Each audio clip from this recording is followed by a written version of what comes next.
В воздухе витает запах мандаринов. Еще пару часов и куранты пробьют начало Нового года. 2019 остается позади. Со своими успехами и неудачами, победами и разочарованиями. Где-то мы оступились, а где-то, наоборот, превзошли ожидания. Что-то получилось, а где-то еще нужно дожимать. В соцсетях каждый из вас уже подвел свои итоги. Теперь самое время обернуться назад и вместе вспомнить, каким он был для республики 2019.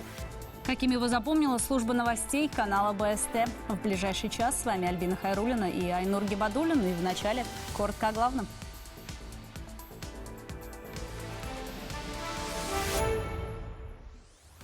Старт второго века, масштабные стройки и перезагрузка экономики, точки роста. Здесь, конечно, мы хотели бы, чтобы работали местные жители. И места пробуксовки. Счастливые теперь тоже наблюдают часы. В течение льготного периода по одному билету успел проехать на общественном транспорте 7 раз. Новая история Первой Республики. Едем дальше. Женская логика подвела. Конечно, скучаю, как любая мама. Очень хочу домой. Одна СИЗО, трое под домашним арестом. При попытке снять браслет на экране слежения у сотрудников СИН появляется сигнал о нарушении. Романтическая история обернулась ограблением года. Почему банк не гарант безопасности денег и куда все же исчезли почти $1 миллион? На скорой по воздуху. Медицина региона встает на крылья. Нам сделали исключение и взяли нашу съемочную группу на вызов за пациентом. В республике строят 14 вертолетных площадок для санавиации. Винтокрылые будут приземляться прямо во дворах больниц. Башкортостан закупает ансаты. Медовая рапсодия, пасечники против аграриев. Первый класс опасности, 5 километров от этого. Ты что, дебил? Или что перетянет на чаше весов, мед или рапс. Мед тоже заражен. Те, кто успел его попробовать, отравились. Погибший бизнес, сгоревшие миллионы. Опасное соседство, какой вынесут урок.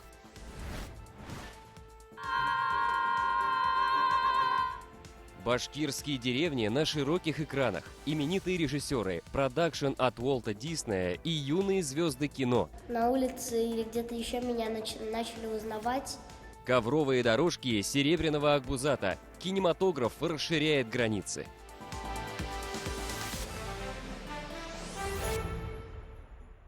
Цифра 100 без преувеличения стала символом нынешнего года. Вековой юбилей республики, столетие Мустая Карима и Башкирского драматического театра. События, по сути, неотделимые друг от друга. Переломные моменты истории. 100 лет назад состоялось подписание соглашения о создании Советской автономной Башкирии. Так и родилась Первая Республика. За эти 100 лет Башкортостан не раз гремел на всю страну как аграрная житница, мощный промышленный центр, сердце авиации, нефтехимии, родина настоящих героев и талантов, которые прославились на весь мир. Сейчас все мы уже пишем новую историю своей республики. Объять необъятное невозможно. Тем не менее, наш корреспондент Артур Шамсудинов попытался выяснить, в чем еще наша республика первая и лучшая. Сквозь призму событий и, конечно же, людей, которые эту историю создавали. Потрогать. Тяжелый. На самом деле тяжелый, конечно. Количество орденов и медалей красноречивее любых слов о его столетней биографии. Каждое личное достижение делало тяжелее и мундир Бориса Ахмедзянова.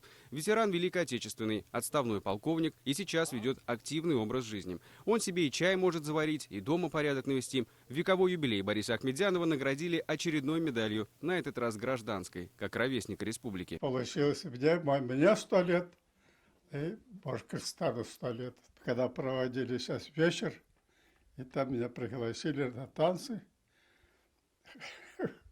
Неплохо потанцевал. За эти 100 лет менялась и республика. Роль метрики, ставшей отправной точкой, сыграло вот это соглашение о вступлении Башкортостана в состав РСФСР. Первая автономия, которая вошла как реально существующая автономия со своим правительством, со своим войском. Первая республика в составе страны стала маяком для других регионов, которые в последующие годы также получили автономию. Общество получило ту форму государственности, которую мы сейчас имеем. Наша республика ведет историю вот как раз с этого момента.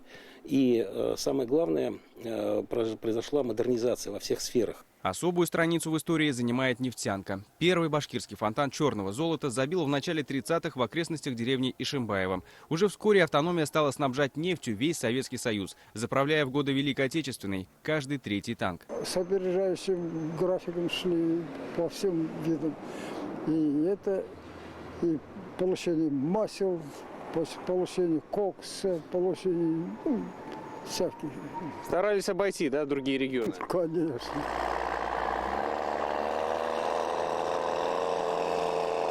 Прокладывать путь машиностроителям приходилось порой в непростых, суровых условиях. Подобно этому внедорожнику, который способен передвигаться при сверхнизких и сверхвысоких температурах по непролазной болотистой почве и воде. И даже преодолевая вот такие препятствия. Кстати, аналогов ишимбайскому «Витязю» в мире не так уж много. Эти машины, произведенные в Башкортостане, можно увидеть на бескрайних просторах России. От Карелии до Дальнего Востока и Камчатки, и даже в Арктике и Антарктиде. Минувшее столетие по праву можно назвать золотым. Четверть века назад в одном из курганов археологи раскопали сокровища древних племен сарматов. Посуда, оружие и украшения. Все из чистого золота. Артефакты долго кочевали по музеям и даже побывали в руках мошенников. Их вывезли на частном самолете, пытаясь затем продать и переправить за границу. Вернуть реликвии на родину помог указ главы региона о признании экспонатов национальным достоянием республики. Эта коллекция совершенно уникальная, не имеющая аналога в мире. И, безусловно, это был такое, как бы сказать, научное открытие планетарного масштаба. Башкортостан можно увидеть в названиях многих монументальных зданий. Казалось бы, что общего может быть между Уфой и бывшей столицей Казахстана Алматой. Фасад Государственного концертного зала. Архитектор Михаил Мазин взял за основу восточные мотивы и разместил их на главной улице Ленина. Схожие нотки можно увидеть и в зданиях Госсобрания или ФСБ. Последнего здесь, кстати, могло и не быть. На той стороне от Чернышевского, по-моему, была солдатская баня. И как раз вот здание КГБ, опять же, руководство посчитало, что будет таким правильным поводом трансформировать эту территорию, привести ее вот к такому состоянию, которое мы ее видим сейчас. Второй век своей истории республика также открывает большой стройкой. В честь столетия запланировано 100 новых объектов в районах и городах, которые создаются уже для будущего поколения. В их числе и Эмиль Хусаинов, родившийся в юбилей Башкортостана. В крошечных руках малыша детали конструктора пока складываются лишь в незамысловатые формы. Он еще не осознает, что в скором времени ему придется писать новую историю республики во втором столетии. Выберет он сам, кем он хочет стать, а мы поможем. Артур Шамсудинов и Булат Закирьянов. Итоги года. Главным политическим событием года, несомненно, стали выборы главы Башкортостана. Победу Радия Хабирова назвали феноменальной. Ведь по количеству набранных голосов и явки избирателей нынешняя кампания превзошла все предыдущие в новейшей истории республики. Глава ЦИК России Элла Памфилова заявила, у Хабирова губернаторам нужно научиться побеждать.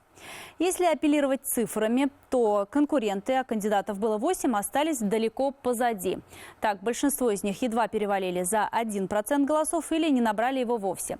В первой же тройке кандидат от ЛДПР Иван Сухарев, коммунист Юнир Кутлугужин и единорос Ради Хабиров, набравший свыше 82% голосов. А это свыше 1,5 миллиона жителей республики. Так, Ради Хабиров избавился от приставки в Рио, получил служебное удостоверение и принял присягу на 2 государственных языках – русском и башкирском.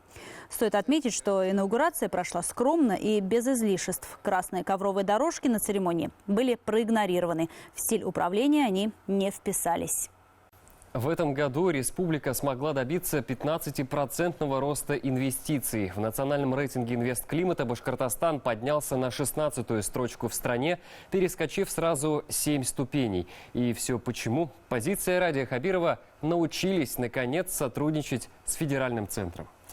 Помнишь, он говорил, как надо выбивать деньги. Открывает в Кремле дверь министра, а там уже наш башкир сидит с папочкой и программой. Получается, сработало. Башкортостан вошел в число самых эффективных регионов и получил от правительства России денежный грант.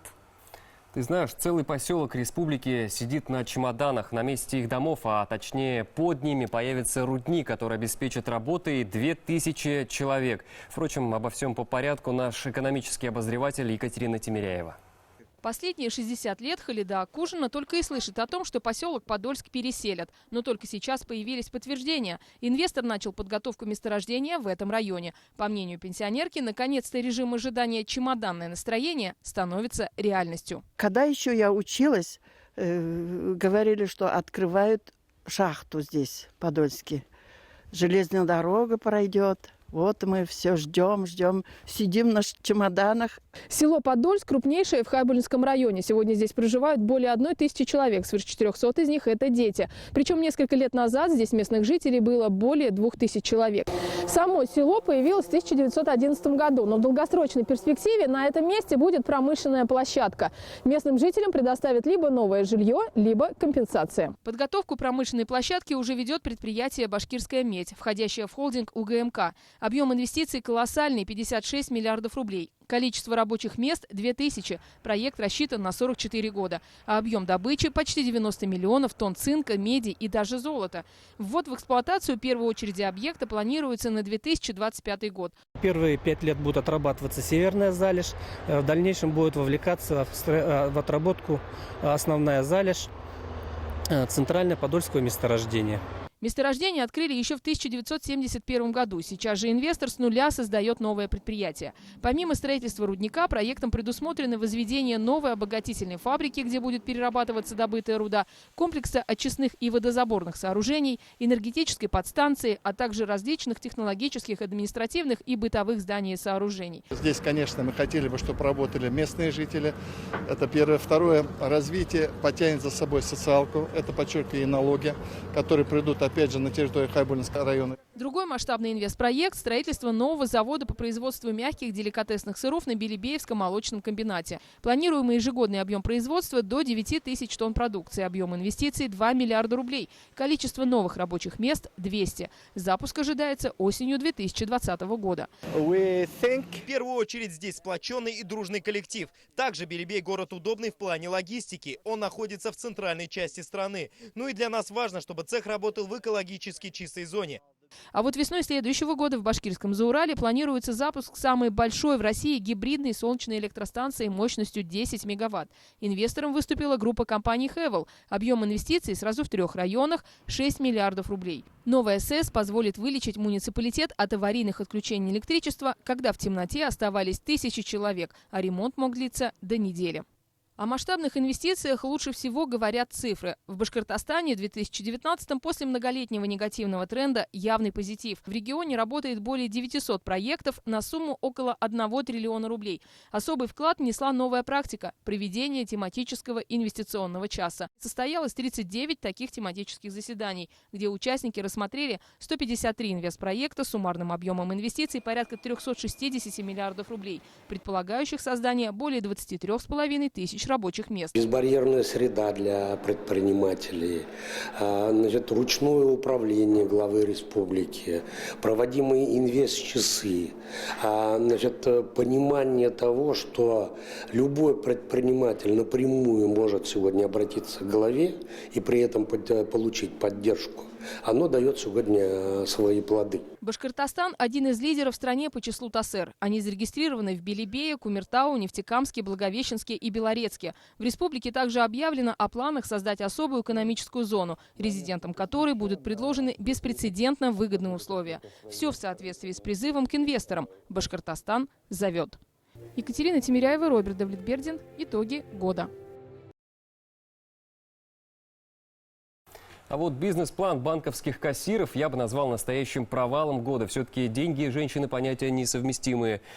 Каждый раз в этом убеждаюсь. Только не могу понять одного. Как можно было незаметно из банка вынести 1 000 000 рублей, причем делать это в течение длительного времени? Это флешмобе, который устроили Хайруллина, Азнабаева и Латипова. При этом последний – это не просто кассир, а даже руководитель отделения банка. А общая сумма ущерба составила почти 70 миллионов рублей. Знаешь, только вот эти шутки, а не родственница ли одна из этих дам, поднадоели, наверное, не только мне, но и нашему коллеге Радмиру Азнабаеву. Надо же такое совпадение. Да, действительно, мало того, что мы с Азнабаевой из одного города, так мы еще и когда-то жили на одной улице. Но хочу заверить сразу, что мы просто однофамильцы. Я проверял. Радмир, что у тебя в руках? В моих руках браслет, который вынуждены носить участники этой истории, которые находятся под домашним арестом, за исключением одной. Лишь Луиза Хайруллина встретит новый 2020 год за решеткой. Мы, кстати, недавно были у нее в СИЗО, и, как нам удалось выяснить, их семья разделилась на 2 враждующих лагеря. Все подробности в моем сюжете. Вы следователя сколько раз видели? Вы сколько здесь находитесь? 5 месяцев. 5 месяцев. Сколько раз следователь у вас был? Так не могу посчитать. Встреча со следователем и чтение книг – это то, чем Луиза Хайруллина может разнообразить свои будни в следственном изоляторе. Сейчас она увлечена произведением короля остросюжетных хорроров «Темная башня». Но ее личная история по остроте ничуть не уступает рассказам Кинга и даже выигрывает своей реалистичностью. Очень много было, да, значит, основных Да, ну больше 3 точно. следователь работает? Да. Нет такого, что про вас закрыли и забыли? Нет, работу ведет. А работать следователю осталось, видимо, не так уж долго. Хайруллина хранила молчание с момента ее задержания в Казани, вплоть до ноябрьского заседания о продлении меры пресечения. Разлука с дочерьми тогда впервые заставила ее заговорить. Конечно, скучаю, как любая мама. Очень хочу домой. Кассир Салаватского Россельхозбанка призналась в том, что совершила хищение в особо крупном размере. Тогда же и подтвердилась версия о муже-игромане, который спустил все деньги в букмекерских конторах. Сейчас Марат Хайруллин под домашним арестом, и по решению суда детей оставили с ним. Ну, потому что дети. Брала-то это все Луиза. Вот. И я еще раз говорю то, что родитель должен быть один присутствовать, поэтому его отпускают постоянно сюда. А вы с Маратом вообще не общаетесь никак сейчас в семье? Нет. Главный виновник это Атанасий Марьевна, она Таташа из-за него. Но несправедливо, а что поделаешь? Примечательно, что у салаватского кассира появились поклонники. В сети даже появился специальный хэштег «Беги, Луиза, беги». Создавались фан-группы и даже фонды со сборами денег в поддержку Хайруллиной. Там же история была такая романтичная, она вначале была, помните, да? Ну а когда выяснилось, что это банальное воровство, общественность и люди, в общем-то, потеряли к этой истории интерес. Вы решили подражать Луизе? Вы выносили эти деньги вообще? А на этих кадрах уже судебные заседания по аналогичному делу. В конце июля из кассы уфимского филиала банка «Открытие» пропало 6,5 миллионов рублей. Первой под подозрение попала старший кассир Лилия Азнабаева. Далее выяснилось, что в течение 2,5 лет она тайно закрывала счета своих вкладчиков на пару с управляющей того же отделения банка Лианой Латиповой. За все это время они наварились на 43 миллиона рублей. От финансовых махинаций пострадали 50 человек. Нарушение выявлено в ходе плана проверки служб, внутренних служб банка. После завершения проверки, расследования, внутреннего расследования и с учетом полиции, мы предоставим дополнительные материалы. По информации некоторых СМИ, на эти деньги Латипова хотела помочь своему онкобольному отцу. На время следствия Лиану поместили под домашний арест. Защита, а также Латипова Лиана Равиловна с данной мерой пресечения не согласны. Воспитывает ребенка, то есть это связано постоянно с передвижением, а домашний арест имеет ряд ограничений, в том числе как раз-таки покидать квартиру. Что же касается Азнабаевой, то на одном из последних заседаний ее тоже отпустили домой, точно с таким же аксессуаром и ограничениями. Браслет нельзя снять или перепрограммировать. Оно реагирует на остывание без поступления тепла тела. При попытке снять браслет на экране слежения у сотрудников СИН появляется сигнал о нарушении. И если вдруг прибор сломается по вине подозреваемого, то его ждет не только взыскание материального ущерба, но и смена меры пресечения. И ждать конца следствия ему придется уже не дома, а в следственном изоляторе. За пару месяцев республиканские банки ограбили более чем на $1 миллион. Стоит только вдуматься. Это средняя зарплата 2000 жителей региона. Конечно, до финала еще далеко, но уже сейчас можно сказать, что 2020 год должен дать нам немало ответов, в том числе и о судьбе 70 миллионов рублей. Радмир Азнабаев. Итоги года. Соединяя города. Пожалуй, эта фраза могла бы стать лозунгом транспортной реформы, которую провели в Башкортостане в уходящем году. Автопарк Башавтотранса, которому еще год назад грозило не иначе как банкротство, значительно обновился. Теперь с автовокзалов Уфы можно уехать в любой город или райцентр республики на комфортабельном автобусе. Вот я лично, когда у меня не было автомобиля, часто ловил попутку. В принципе, и я. Но я бы так и назвала эту реформу. Алга. Правильно, Азат? Согласен, Альбина, не случайно единую транспортную карту также нарекли сами пассажиры в ходе голосования. Но стоит отметить, что в начале июля, когда Алга только заработала, с ее использованием в общественном транспорте возникали определенные трудности. Все дело в том, что не все участники, водители маршрутных такси устанавливали у себя в салоне терминалы оплаты, а там, где они все-таки были, то проезд по карте стоил немного дороже, чем за наличный расчет. А сейчас что-нибудь изменилось? Да, Альбин, конечно, сейчас изменения огромные. Дело в том, что теперь по этой карте можно не только оплачивать проезд, но и значительно экономить. Но стоит также добавить, что в скором времени сама карта Алга тоже может исчезнуть из карманов пассажиров вслед за мелочью. А вот куда и почему? В репортаже Азата Садреева. За полгода Алга из обычного пластика превратилась в символ всей транспортной реформы. Запускалась она как эксперимент, который в итоге объединил в себе все остальные проездные документы. 250 000 жителей республики приобрели ее для использования в автобусах, трамваях и троллейбусах. Количество пользователей в регионе растет на 1000 в день. Еще одна особенность этой карты в том, что она позволяет экономить. Оплатив поездку один раз, в течение следующих 60 минут можно сделать пересадку с автобуса на автобус или трамвай и троллейбус и продолжить поездку бесплатно.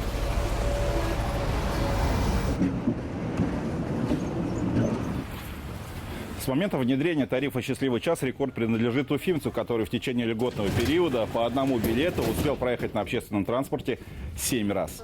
Мелочь из карманов уже пропала, а скоро и сама карта Алга может переселиться в мобильные телефоны. Программисты разрабатывают приложения для смартфонов, скачав которые можно будет пополнить баланс, оплатить проезд, а Алга станет навигатором для пассажиров. Мы создаем новую мультимодальную, интермодальную транспортную систему по уфимской агломерации, которая будет включать в себя различные виды транспортного сообщения. И все вместе эти транспортные сообщения, можно будет ими воспользоваться, единой транспортной картой, выстраивать удобный маршрут. И именно через мобильное приложение можно будет воспользоваться этой удобной услугой.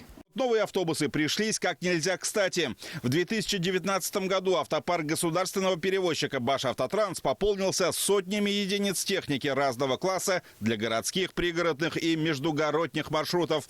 Буквально за год удалось возобновить сообщение между башкирской столицей и каждым районным центром республики. Получив ключи из рук Радия Хабирова, водители сразу же выезжали в свой первый рейс. Они очень удобны, высоко, тепло стало. Раньше душно было. Очень хорошо. Я доволен. Но, как и любая реформа, транспортная тоже шла с пробуксовками. Пригородные поселки едва не остались отрезанными от Уфы после того, как частники, не желая устанавливать терминалы оплаты, перестали выходить на линию. Для исправления ситуации комиссия Башавтотранса выезжала в населенные пункты, чтобы на месте узнать, на какое время приходится основной пассажиропоток. Проанализировав ситуацию, на маршруты вывели дополнительные автобусы. Вот 107-й маршрут, Суровка, работают ребята. Молодцы. Больше всего новых автобусов пришло малого и среднего класса. Но есть и такие нефазы на газомоторном топливе, которые за раз могут увезти более 100 пассажиров. Их распределили по самым загруженным городским и пригородным маршрутам. Изношенность парка до обновления составляла 78%. На сегодняшний день этот процент изношенности упал до 45% благодаря обновлению. Тем временем частники тоже вышли из тени и начали приводить в порядок документы. Власти не стали жестко выдавливать их с маршрутов, понимая, что у многих водителей автобусы в кредите, а дома их ждут семьи. На очереди борьба со стихийными автовокзалами по всему городу. Междугороднее такси пока лотерея. Обманываете? Кого? Меня сейчас. Честно признайтесь. Не проходили же, да? Кого не проходили? Медика, техосмотр. Ну нет. Нет? Нет. Пока инцидентов не было, так что мы довольны. Давай, На самом деле инциденты, когда не помогали даже молитвы, были. Из-за уставших и заснувших водителей ларгусов гибли и калечились пассажиры. Оставить бизнес на обочине – не самоцель. Главное требование – работать на законных основаниях и проходить медицинский и технический осмотр. Безопасность и комфорт пассажиров должны быть важнее гонки за прибылью. Азат Садреев, Артур Ханов. Итоги года. Ну и в продолжение темы. В этом году в Караидельском районе сдали мост, который люди, без преувеличения, ждали несколько десятилетий. Ведь правый берег реки Уфы с центром района связывал лишь платный понтонный мост. Он закрывался на зиму, и жители отдаленных сел оставались фактически отрезанными от внешнего мира. Чтобы попасть с северо-запада республики на северо-восток, приходилось делать крюк в 300 с лишним километров через уфимские пробки и опасную перегруженную трассу М5. А еще мост – самый крупный объект, построенный к 100-летию Башкортостана. Его протяженность – 324 метра, стоимость переправы – 4 миллиарда рублей. Почти по той же стоимости мост-вставку начали строить и на самом загруженном южном выезде из Уфы. Его уже прозвали третьей Бельской переправой. Новый мост планируют возвести за 31 месяц. Он обойдется в 3,5 миллиарда рублей, из которых большая часть – это средства Росавтодора. Работы разморожены и на восточном выезде из столицы. Речь о тоннеле и переправе, которая нацелена соединить федеральные трассы М7 и М5. Как отметил Ради Хабиров, стройка отныне на приемлемых для республики условиях. Было подписано дополнительное соглашение по смягчению условий концессии. Первоначальный вариант предполагал, что республике придется возвращать практически двойную стоимость восточного выезда – 70 миллиардов рублей к 1942 году. По новым условиям договора регион выплатит на треть меньше – 43 миллиарда. А ты знаешь, отныне, насколько долго усидит в своем кресле глава города или района, напрямую зависит от очередей в больницах. Не удалось привлечь врачей и медсестер, стало быть, не смог позаботиться о людях. И такой чиновник никому не нужен. А вот медиков, которые на ранней стадии выявляют онкозаболевания, отныне премируют, будь то доктор или сельские фельдшеры. И такая практика существует только у нас в регионе. Задача, которая стоит перед региональным Минздравом – поставить медицину на устойчивые крылья. Вертолеты уже садятся в центре города, пока на территории перинатального центра. Но уже со следующего года взлетно-посадочные площадки оборудуют по всей республике. А парк авиамашин скорой помощи увеличится. В медицинский полет взяли и нашего корреспондента Динару Таймасханову. Гул вертолета позволяет общаться только через микрофон. Во время полета врач постоянно справляется о состоянии пациента. Его везут на экстренную операцию. Чтобы сэкономить драгоценное время, путь к больнице пролегает по воздуху. Бригада медработников на земле сразу транспортирует пациента в больницу. Займет это не больше 15 минут. Удобно, быстро прилетели. А так ехали бы 5-6 часов в Уфу. Не знаю, еще дорога какая попалась бы.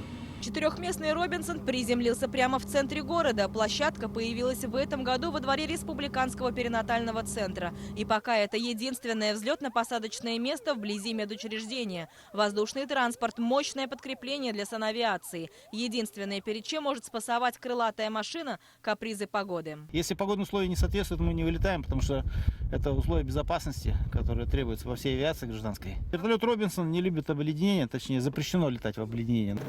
Нам сделали исключение и взяли нашу съемочную группу на вызов за пациентом. Разумеется, только в одну сторону. Дорога, которая заняла бы 5 часов, сократится в 2,5 раза. Для лежащих больных санитарная авиация использует самолет Ан-2 или по-простому кукурузник. Условия, конечно, в нем только для перевозки пациентов. Медицинское оборудование приходится возить с собой в сумке. На борту есть носилки и сиденья для врачей. Однако даже такая неприспособленная техника спасает жизни, когда дорога каждая минута. Небольшой срок, например, 30 недель. Ребенок страдает в утробе матери, и нам надо быстрее доставить в перинатальный центр. Поэтому мы садимся на самолет и везем женщину. И мама довольна, и ребенок остается живой, и вовремя оказана ему помощь. Требование руководства региона – поставить медицину на крылья, которые вырастут уже в следующем году. Автопарк санавиации пополнится 2 вертолетами отечественной марки «Ансат», полностью оборудованной медтехникой. От аппарата вентиляции легких до УЗИ прямо во время полета. «Ансат» развивает скорость до 275 км в час. Это, к слову, в 2 раза больше, чем у Робинсона. В первом квартале, максимум в втором квартале следующего года будет приобретен первый вертолет «Ансат». И в 3-4 квартале второй вертолет «Ансат». И в июле месяца следующего года мы должны начать выполнять дежурство и выполнение полетов уже на новом воздушном судне с новым медицинским модулем. станет больше и взлетно-посадочных мест. В столице в ближайшем будущем появится еще одна площадка. Приземлиться воздушная помощь сможет также в Нефтекамске, Октябрьском, Сибае, Белорецке, Акьяре и Баймаке. Примечательно, что путь от вертолетки до больницы займет максимум 15 минут. Кроме того, проведены мероприятия по увеличению финансирования федеральными субсидиями с 19 миллионов рублей до 55 миллионов рублей на 2020 год. Каждый полет обходится в среднем в 200 тысяч рублей, поэтому увеличение финансирования гарант, что полетов станет больше. Правило золотого часа оказания помощи устарело, считают эксперты. Речь идет о драгоценных минутах, особенно это касается чрезвычайных происшествий и аварий. Взлетно-посадочные площадки будут оборудованы переносным ночным стартом. Отныне воздушный транспорт даже в темное время суток сможет приземляться на своих площадках.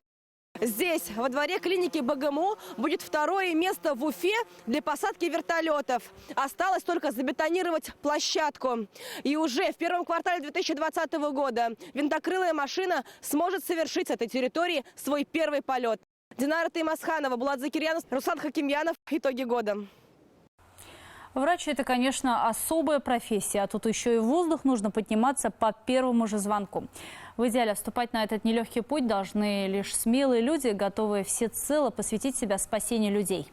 И в то же время в нашей жизни встречаются те, кто не в силу профессии, а по зову сердца готов пожертвовать собой и прийти на помощь. Для них не имеет значения, человек или попавший в беду животное, свой или чужой ребенок. Но знаете, что удивляет больше всего? На наш вопрос, что ими двигало в тот момент, все как один замолкали. У них нет ответа, не задумывались ни тогда, ни после. Быть может, каждый сможет ответить на этот вопрос уже для себя после просмотра нашего сюжета. Дима. Вот он такой вот.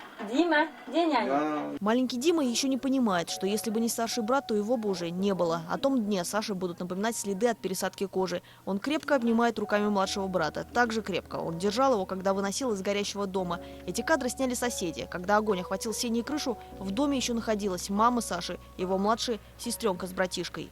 У него уже там шоковая боль была. Ну, весь он обгоревший забежал. Я подала детей ему вот уже на обгоревшие руки. И вот последний я вылезла только, да, и крышу. После срочной госпитализации Саша получил ожоги рук и лица. Дальше несколько операций, пересадка кожи с бедра. Мальчика уже дважды представили к награде. Но сам он считает, что его заслуги сильно преувеличены. И удивляется, но кто бы на его месте поступил по-другому. Побоялся остаться один, вы представьте себе. Я бы один остался, получается, без мамы, без сестренки и братишки. А я всегда хотел сестренку и братишку. Вы заметили, парень вообще без комплексов. Тут мама вся уже спрела 10 раз от переживаний. Вообще все равно. Еще неизвестно, что удивляет больше – желание Семы изучать все новое или жизнерадостность его мамы, которая в одиночку воспитывает 3 сыновей с диагнозом ДЦП. Семен самый способный, а вот и его брату-двойняшке повезло меньше. От занятий, после которых одному становилось лучше, другому было только хуже. Отец детей оставил семейство после рождения 3-го сына, Марка. Тогда казалось, что это конец. Как в одиночку поднять 3 больных детей? Но именно в них она и нашла силы жить. Я плакала, чтобы Семка меня не видел. Либо в ванной, либо в кухне. И вот как-то я сидела ночью в кухне, считай, сижу, реву, он ко мне подошел, ну он же не говорит, а спрашивает у меня, что ты плачешь? Я ему говорю, ничего, все хорошо. И вот, говорю, начала его просто обнимать, целовать, вот и вот так вот по голове. У него пучок волос седых. И я себе, пинок дала в одно место. Семен занимается плаванием и уже побеждает в соревнованиях. Мальчиков навещает блогер Рустам Набиев. О семье он рассказал на своей страничке в Инстаграме, написав: «Эта женщина должна служить примером для всех матерей». Мы сегодня собрались, дети, поздравить нашу Карину. Она очень долго ждала этого момента. Получила ключи от квартиры. На их семейных праздниках одним столом не обойтись. Вахит и Ирина – родители 23 детей. 3 родили сами, остальных взяли из детского дома. Но если не знать этого, кажется, что для них родные все. Да так и есть. Они не делят на своих и чужих. В этом году семью признали самой успешной в Поволжье. У Вервельских Валиевых свой бизнес. Началось все с микроавтобуса, который выдали семье как многодетный. Теперь в их автопарке 9 машин. Организовали маршруты из Благовещенска до ближайших деревень, которых раньше не было. Жители добирались с пересадками. В семейном деле работают уже взрослые сыновья. Счастье. Я чувствую себя счастливой мамой. Я не только проявляю к ним заботу, но я чувствую, как и они ко мне проявляют заботу. Потому что дети у нас определены, мы уже 8 свадеб сделали. Что кровным, что приемным детям. У нас одинаково все. Лейла, да? Да, его назвали. Спасибо. Она скромно благодарит незнакомых вроде бы людей, но именно они помогли ее дочке появиться на свет. Это кадры видеорегистратора инспекторов. Трасса М5. Автомобили расступаются перед машиной со спецсигналом, а следом за ними едут будущие родители. У Алии начались схватки, когда они возвращались в Уфу из Стерлитамака. Раньше срока решила родиться на 8 дней, поэтому было чуть-чуть страшновато. Были как ремонтная дорога, были пробки, пришлось чуть нарушить. Фуры ехали со скоростью 40 км в час, мне кажется, мы бы без помощи полицейских никак бы не доехали.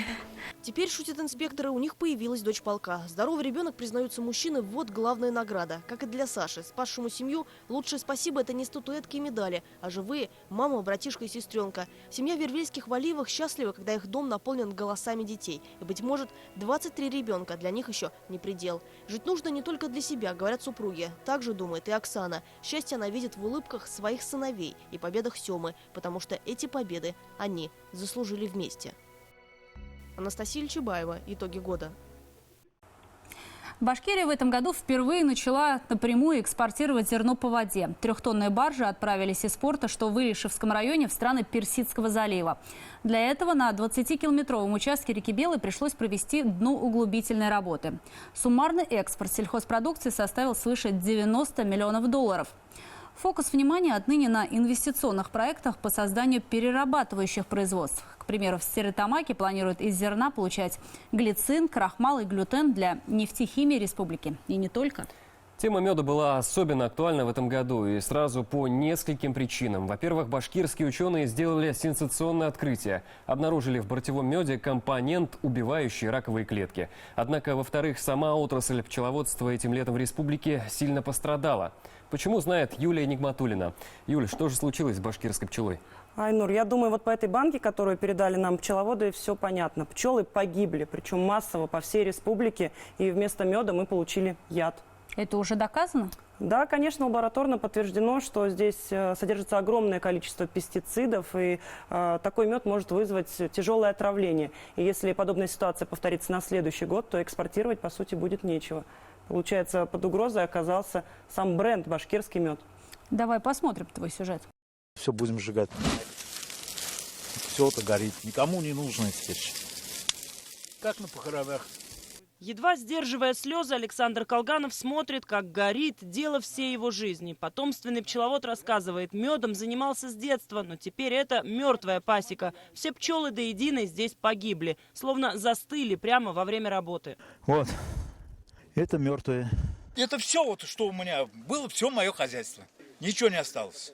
Этим летом массовая гибель пчел была зафиксирована почти по всей республике в результате химической обработки полей, засеянных рапсом. Пострадали Стерлитамакские, Шимбайские, Глинские, Миякинские, Кармаскалинские и многие другие районы. Своего источника дохода лишились сотни пчеловодов. На эти кадры больно смотреть. Возвращаясь в улье, усердные труженицы бьются в конвульсиях. Прилетают, дергаются, кверх ногами переворачиваются и умирают. Спасибо нашим агрономам.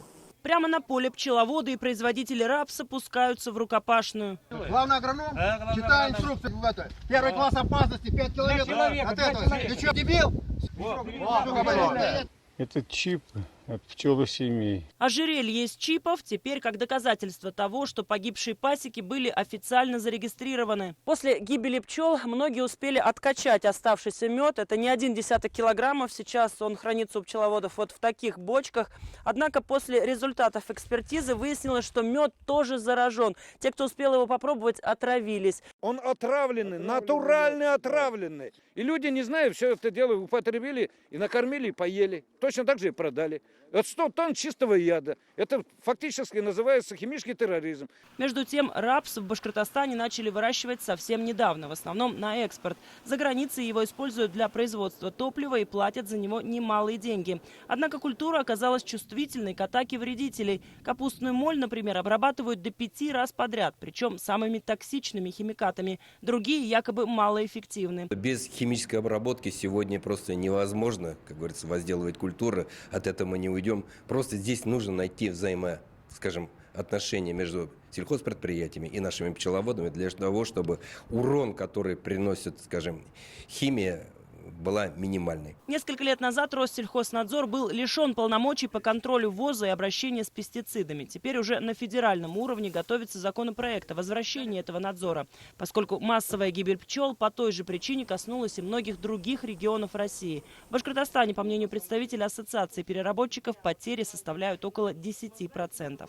Потери они выше, то есть, чем говорят по государственным сводкам, то есть порядка все-таки от 40 до 45 тысяч пчел погибло. Почему это случилось? Потому что создан прецедент. Никогда такого не было, то есть никто не знал, как реагировать в такой ситуации. Важно сейчас правильно сделать выводы и не допустить в будущем. Получилось, что под угрозой оказалась визитная карточка республики – башкирский мед. И это накануне Международного конгресса пчеловодов Апимондии. В этом году наш мед прославился еще и революционным открытием башкирских ученых. В бортевом диком меде нашли компонент, убивающий раковые клетки. Растет и экспортный спрос на мед. Однако сейчас пчеловоды опасаются, что если история с отравлением пестицидами повторится, вся отрасль может понести невосполнимые потери. Это бренд, это визитная карточка Башкирии. Почему власти так не реагируют на это? Нас игнорируют полностью, уголовное дело не заводят.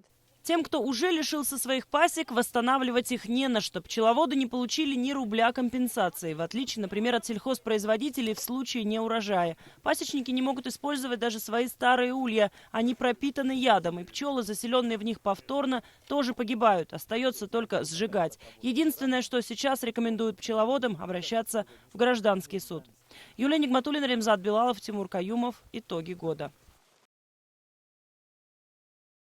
На удивление чисто и красиво стало в подъездах многоэтажек. Вместо разбитых окон стеклопакеты, на полу кафель, стены покрашены. Нет скрипящих дверей и постоянного страха, что на голову вот-вот что-то свалится. В этом году по поручению Ради Хабирова в республике стартовала масштабная программа по ремонту парадных. За 6 лет в нее планируется вложить 6 миллиардов рублей и привести в порядок 26 тысяч подъездов. К слову, первые 4 тысячи уже обрели новый облик. Не все шло гладко, срывались сроки, вандалы все ломали, подрядчики пытались работать спустя рукава. И тут было принято жесткое решение не оплачивать работы, пока свои подписи не поставят жильцы. А всем чиновникам было рекомендовано, цитата, «ножками пройтись до подъездов». Мы понимаем, что мы тоже были не готовы к такому объему работ. Мы понимаем, что Ради Фаритович Хабиров, он человек, который работает с высокими темпами и работает на результат. Поэтому мы не могли допустить провала этой программы. Понимаем, что было много ошибок, были какие-то недопонимания с муниципалитетами в том числе. На этот год мы эти ошибки исправим. Запущенный проект «Башкирские дворики», в которых уже появились безопасные детские площадки, новые парковочные места и, что немаловажно, освещение. План выполнен за исключением 10 дворов, которые доделывать будут уже в новом году. На сегодняшний день благоустроены 390 придомовых территорий. Общий бюджет программы составил 1 миллиард 800 миллионов рублей. Если спросить у школьников, чем запомнится уходящий год, ответ, я думаю, будет единогласным. Пятидневка. По субботам будильник отныне отключен. При этом как у учащихся, так и у родителей. Ведь, к примеру, в городе, судя по количеству машин, припаркованных у учебных заведений, на трамвае в школу самостоятельно уже никто не ездит. И уж тем более пешком не ходят. Да, появилась возможность больше времени проводить с детьми. На школьных кухнях также начали наводить порядок. Единая посуда, единое меню, как и оператор питания. А еще мне нравится, что отныне в школах сидеть на уроках в наушниках не возбраняется, даже если слушаешь музыку. Главное, чтобы она была иностранной, а школа полилингвальной. Лилия Курбанова о том, как растят полиглотов.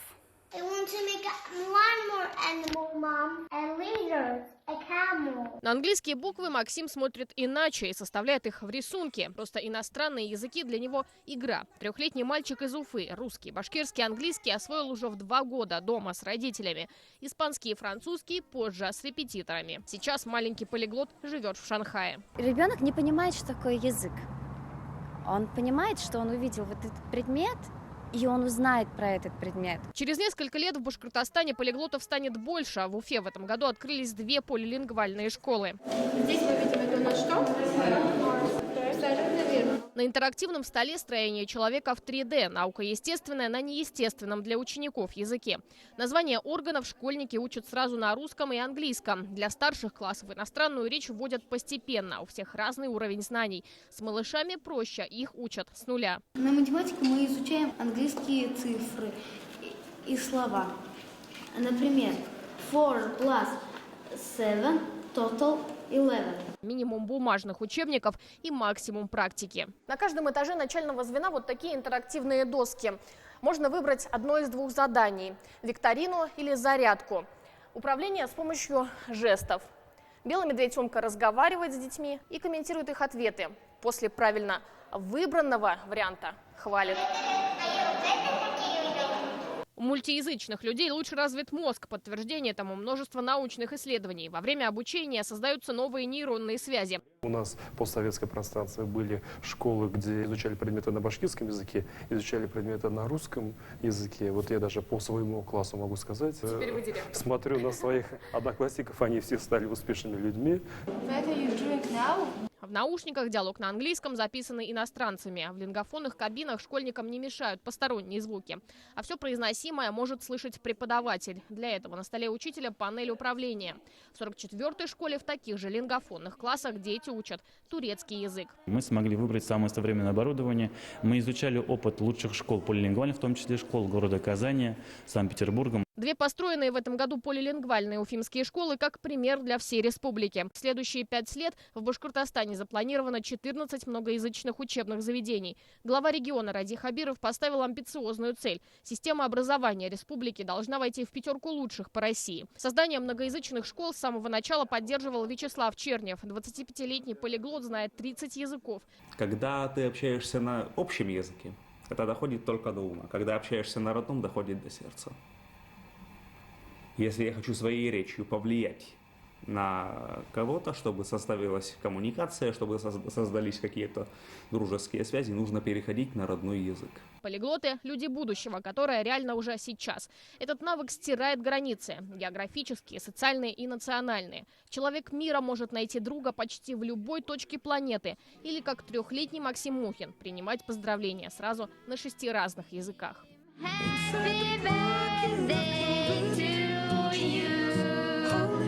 Илья Курбанова, Станислав Птица, Булат Садриев. Итоги года. В республике вступает в силу сухой закон. Спорный, неоднозначный. Он нацелен сократить количество ЧП в новогодние праздники. И, как прозвучало на одном из оперативных совещаний в правительстве, чтобы после каникул люди не выходили на работу мятыми. О нововведениях уже первых дней января 2020 расскажет наша коллега Айгуль Резяпова. Привет, Айгуль. Сдать бутлегеры и получить деньги – это реально? Добрый вечер, коллеги. Действительно, жители республики смогут заработать до 50 тысяч рублей, рассказав о тех, кто производит спиртосодержащие суррогаты. Сухой закон в новогодние праздники будет действовать на территории всей республики. Вводить мораторий не стали, опасаясь, что продажи просто уйдут в тень. Продажи алкоголя лишь ограничат. Таким образом, в магазинах купить спиртное нельзя будет 3 числа. Окно для реализации появится 4, 5 и 6 января с 10 утра до 14 часов. Также можно и заработать крупную сумму, не выходя из дома. Глава республики объявил вознаграждение тем, кто расскажет, где продают смертельные напитки. Так, 50 тысяч рублей получат те, кто расскажет о производителях подпольных спиртосодержащих суррогатов, и 2000 за информацию о продавце. В России увеличат размеры и сроки выплат ежемесячного пособия за первенца. Деньги будут выплачиваться вместо 1,5 до 3 лет. Нововведения вступят в силу с Нового года и будут касаться семей, где малыши появились на свет после 1 января 2018. Изменятся и критерии для назначения выплат. Сейчас доход должен составлять 1,5 прожиточных минимума на человека, а с Нового года уже 2. То есть, если, например, в семье, где есть мама, папа и ребенок, личный бюджет не превышает 62 тысячи рублей, то они могут рассчитывать на поддержку. Для получения пособия необходимо обратиться с заявлением в отделение МФЦ. Кстати, из-за повышения минимального размера оплаты труда он составит 12 130 рублей, повысятся и выплаты по беременности, родам, а также по уходу за ребенком. А материнский капитал будет проиндексирован и составит 466 617 рублей. Между тем возрастут и траты семейного кошелька. С начала 2020 года жители республики ожидают повышения цен на коммунальные услуги. Но не на все. Так, с 1 января повысятся цены на электроэнергию и вывоз мусора. Других услуг повышения тарифа ЖКХ коснется только с 1 июля наступающего года. Также изменение цен будет разным в зависимости от района проживания. Но общий процент повышения стоимости не будет превышать 5,6%. Кстати, автолюбителей, бросающих машины на площадках для мусора, начнут штрафовать. Тем самым парализуется работа коммунальных служб, занимающихся вывозом отходов. Для любителей парковки возле контейнеров штраф составит от 1 до 2 тысяч рублей для частных лиц, а вот должностные будут платить от 5 до 10 тысяч рублей. Юридическим лицам за парковку своего автомобиля в неположенном месте придется опустошить кошелек до 30 тысяч рублей. За повторное нарушение штрафы удвоятся. Штрафы будут получать и автовладельцы, управляющие машиной без оформления диагностической карты. Так, не пройдя техосмотр, придется заплатить 2000 рублей. Постановления по такому нарушению будут выписываться с помощью комплексов автоматической фиксации. Вот такие нововведения будут действовать в новом 2020 году. Так что не нарушаем, затягиваем пояса потуже, ну или начинаем больше зарабатывать. Коллеги, вам слово. Спасибо, Айгуль, за твой экскурс в 2020, а мы продолжим знакомить зрителей с итогами уходящего. В этом году стало модно ходить в кино. При этом полные залы собирали не сколько голливудские блокбастеры, сколько фильмы, снятые у нас в Башкортостане. «Сестренка» и «Отряд Таганок». Экранизация 2 повестей Мустая Карима. Для нас, зрителей, эти фильмы – возможность увидеть на экране героев, которых мы уже успели полюбить, зачитываясь книжками в детстве. Впечатляют масштабы кинокартин. Так, для «Сестренки» была построена едва ли не целая деревня. А прокатом ленты занимается компания Walt Disney, так что ее увидят и зрители за рубежом. Да и звезды мирового кинематографа теперь стремятся в Уфу и не прочь сниматься у башкирских режиссеров. Фестиваль этнического кино «Серебряный Акбузат» приобрел в этом году межконтинентальный масштаб. Попасть на кинопремьеры было непросто, но нашему корреспонденту Эмиль Басарееву удалось встретиться со звездами.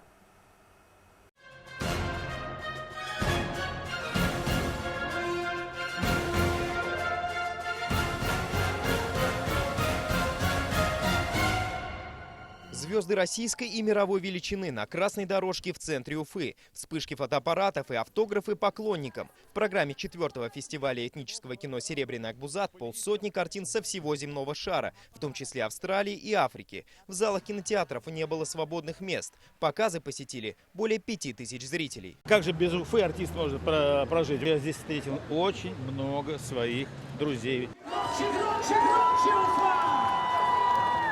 Турецкий актер Селим Байрактар едва успевал раздавать автографы и делать селфи. У звезды телесериала «Великолепный век» в Уфе оказалось много поклонниц. Селим признался, что готов поработать в России и, в частности, в Башкортостане. Познакомившись с республикой, появилось желание приехать сюда снова, но уже не как гость, а чтобы поучаствовать в кинопроекте.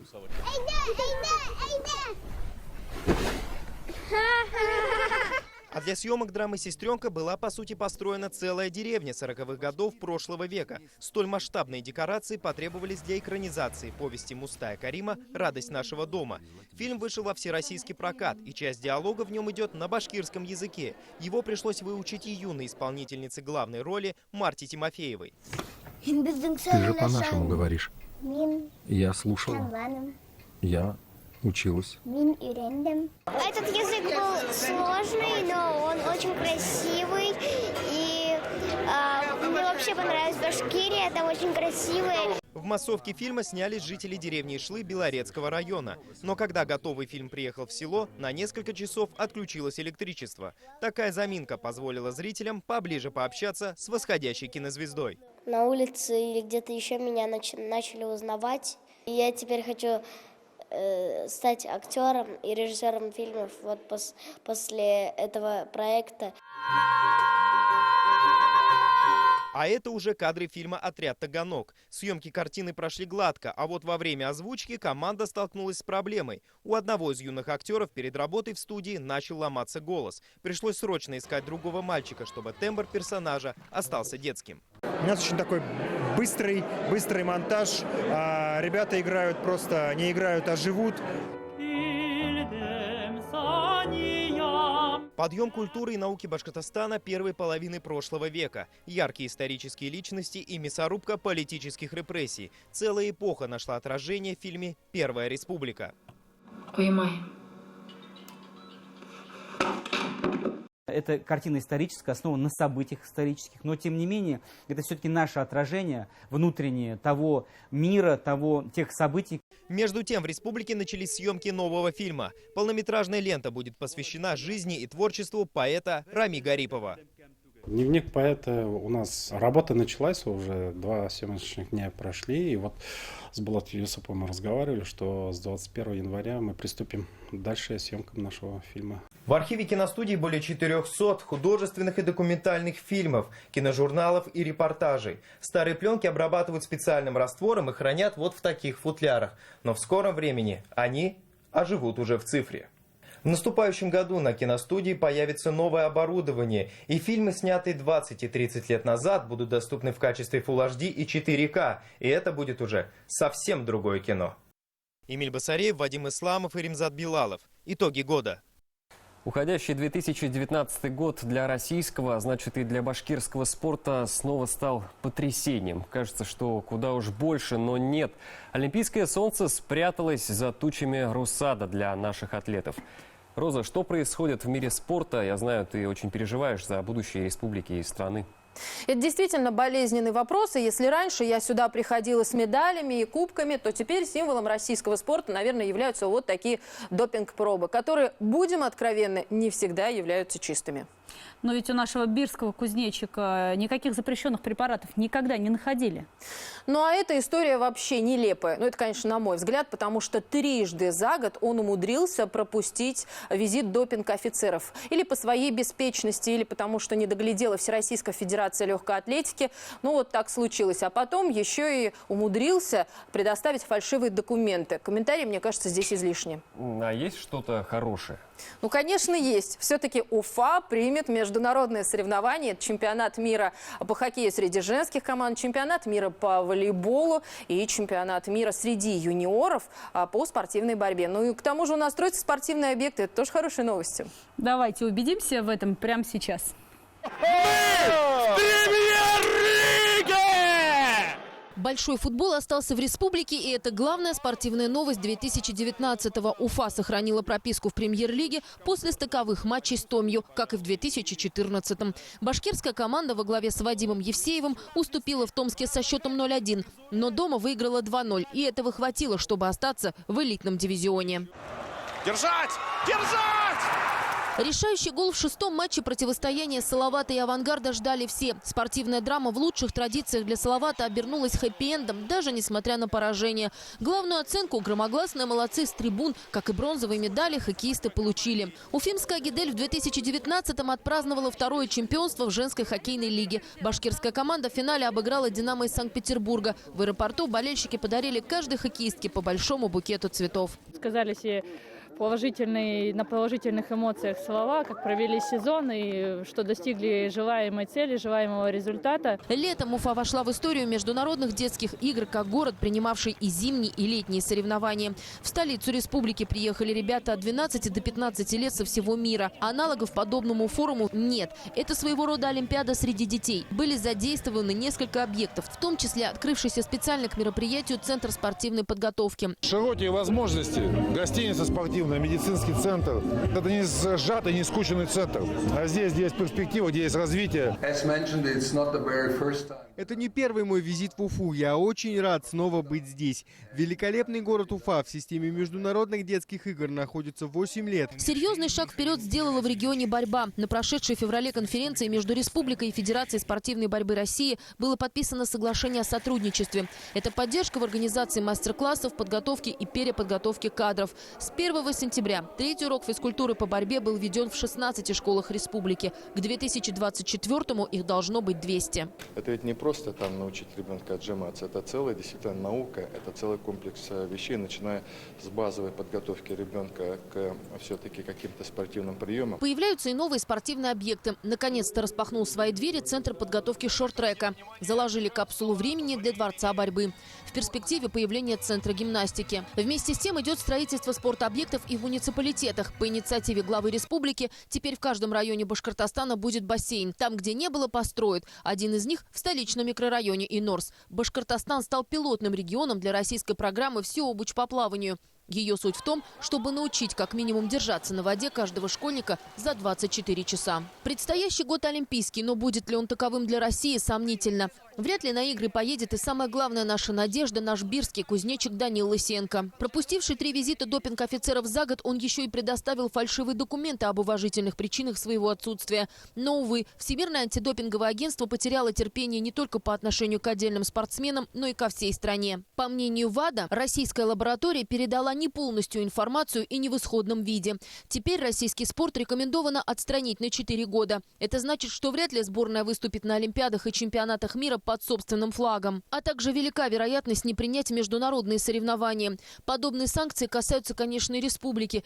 Мы верим гордо в героев спорта, что и чемпионат мира по хоккею среди женских команд, и чемпионат мира по борьбе среди юниоров, и чемпионат мира по волейболу состоится в нашей столице Республики Башкортостан. А это значит, впереди Башкортостан ждут хоккейный турнир 5 наций, женский чемпионат мира, вновь масса спортивных мероприятий. Борьба продолжается. Роза Хабибулина. Итоги года. Яркие иллюминации, световые конструкции, живые пиксельные ели. В этом году Башкортостан тщательно подготовился к новогодним праздникам. Всего в республике возвели более 800 ледовых городков и 1500 арт-объектов. Преобразилась и Уфа.